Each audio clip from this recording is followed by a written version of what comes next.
पंडा मु पीतवास पंडा आईनजीवी ओडिशा राज्य आईनजीवी परिषद सदस्य। देखो आप जानती जो बिजुपुर बंध अच्छी तार पार्श्व एवं म्युनिसिपालिटी गेस्ट हाउस जो कल्याणी मंडप अच्छी तार पछपटे भगवान बुद्धंकर एक प्रतिमूर्ति स्थापन होता बहुत दिन धरिकी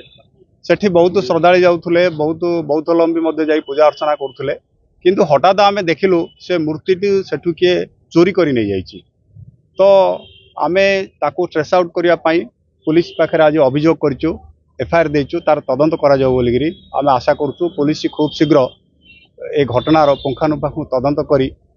से दुर्बोध को धरवे एवं मूर्ति को उद्धार करेंगे। आम तो भावुँ चोरी कर नहीं जाइए स्थानांतर कर किसी कारण ना गोटे मूर्ति बसला लोक पूजा करुले स्थानांतर तो कहीं करेंगे जदि स्थानांतरित कले नोटिस दे था समस्त को जन था तेणु ए कथा आगुरी विभिन्न खबर कागज बाहर तेणु आमर सन्देह होची निश्चित भाव में घटन कौन दुर्बुद्धंग हाथ अच्छी जदि बीएमसी जदि से संपृक्त अच्छी तेरे बीएमसी भूल कर पत्थर मूर्ति बहुत मूल्यवान मूर्ति आईआईसी कहले से एफआईआर को रेजिस्ट करेंगे एवं तदंत करेंगे मूर्ति को ट्रेस आउट करेंगे। देखो से पाखे पुलिस सीसीटीवी अच्छी आम आशा करूँ पुलिस सीसीटीवी जांच करी दुर्बोध को खूब शीघ्र धरवे। ब्रह्मपुर